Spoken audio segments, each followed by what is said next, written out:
شعر نہیں لکھا انہوں نے. وہ کہتی ہیں جی وزیر اعظم عمران خان روزانہ نام بگاڑتے اور برے القابات سے پکار کے قرآن پاک کے حکم کی خلاف ورزی کر رہے ہیں.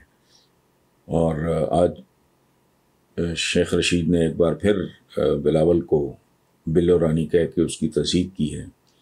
سوال یہ ہے کہ مولانا طارق جمیل اور دین کے دیگر نام لیوا مولانا تقی عثمانی کی طرح وغیرہ کی طرح اس کلچر کی مذمت کر کے اپنا دینی فرض کیوں ادا نہیں کرتے؟ ڈاکٹر ملیحہ انصاری صاحبہ، پہلی بات تو یہ ہے کہ قرآن پاک کی اور کون سی ہدایت پہ عمل ہو رہا ہے جو اس بات پہ عمل ہوگا؟ یاد رکھنا آپ ایک بات، یہ مولوی نہیں میں کو بات کر رہا، میں کو عالم شالم نہیں ہوں اور عالم ہوتا بھی کوئی نہیں. انسان کی کیا اوقات ہے؟ بنی نوع انسان کی تاریخ میں ایک ہستی ہے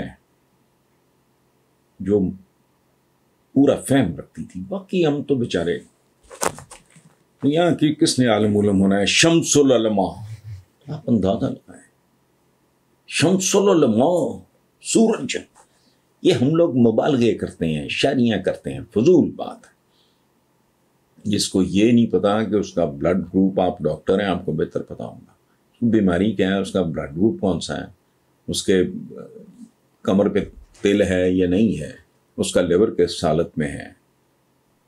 اس کو تو اپنی چھوٹی سی چھوٹی چیز کے لیے کوئی ڈاکٹر چاہیے، کھانے کے لیے خانسامہ چاہیے یا بیوی ہیلپ کرے یا فلانا.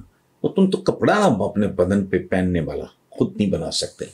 تو عالم شالم کچھ نہیں ہوتا، بہت بڑا لفظ ہے جو بہت ہی عام قسم کے لوگوں کے لیے ہم نے استعمال کر کر کر کے اس لفظ کا بڑا غرق کر دیا. ایک بات یاد رکھیں مختصر ترین، دین مبین فرعونیت، قارونیت اور حامانیت کے خلاف ایک پیغام تھا اور ہے، اور ہم سب وہ لوگ ہیں جنہوں نے یہی سب کچھ اپنے اوپر سوار کر رکھا ہے. اور آخری بات اقبال نے کہا تھا، خدا نے آج تک اس قوم کی حالت نہیں بدلی، اس قوم یا اس قوم جو بھی ہے، نہ ہو جس کو خیال آپ اپنی حالت کے بدلنے کا. اتنی سی کہانی ہے جو میری بھی ہے، آپ کی بھی ہے، اس پوری قوم کی ہے.